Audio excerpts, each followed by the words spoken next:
大家好，同学们好，បាទសួស្តីសិស្សសាស្ត្រទាំងអស់គ្នាវីដេអូនេះយើងចូលមកកាន់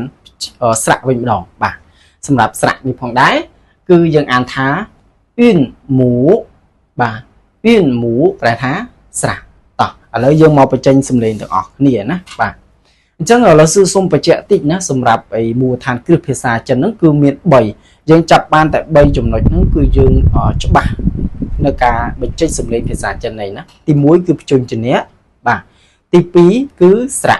បាទស្រៈព្យញ្ជនៈបូកចូលគ្នាមកគឺយើងអាចនឹងចេះប្រកបហើយបាទយើងចេះតែ2ហ្នឹងគឺយើងអាចប្រកបបានហើយបាទហើយមួយទៀតគឺសំឡេងវាមានតែ4នេះអត់បាទបាទសំឡេងវាមានតែ4នេះអញ្ចឹងពេលដែលយើងចប់ព្យញ្ជនៈស្រៈហើយវីដេអូក្រោយយើងនឹងចូលទៅកាន់សំឡេងបាទការបញ្ចេញសំឡេងបាទអូខេតោះឥឡូវយើងចាប់ផ្ដើមអានទាំងអស់គ្នាមក拼音韵母啊啊哦哦一一乌乌吁吁ai a ui ao âu yêu ia o an ân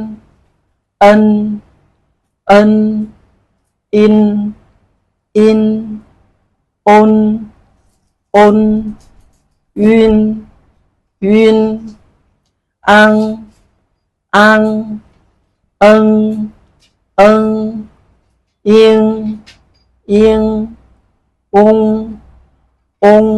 បាទ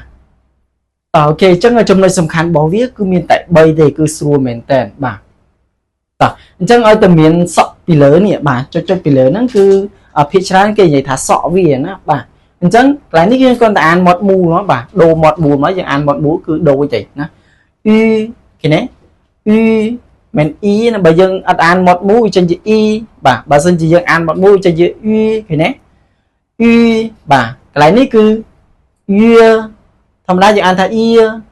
ប៉ុន្តែយើងមាត់មូលមកវាចេញជាអ៊ី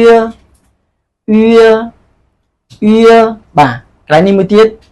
អ៊ីនបាទឃើញទេបាទអញ្ចឹង3កន្លែងហ្នឹងគឺយើងចំណាំត្រូវនិយាយមាត់មូលណាត្រូវអានមាត់មូលទាំងអស់បាទបើអត់អានមាត់មូលទេគឺវាត្រូវទេបាទ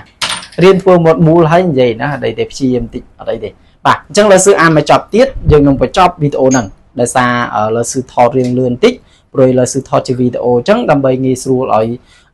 គ្នាយើងចាក់សារឡើងវិញណាបាទបានលើសឺ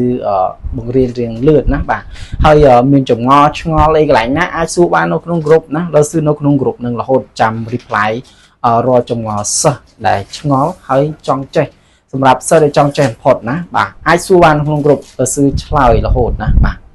តោះអញ្ចឹងលើសឺអានភាសាទៀតលើសឺអានតែម្ដងទេណាបាទ拼音韵母a o i u ai ui ao âu yêu o an ân in ôn uyên ăn ân yên ong បាទអញ្ចឹងវីដេអូហ្នឹងលោកsưសូមបញ្ចប់តែព្រមហ្នឹងធំsư们下次再见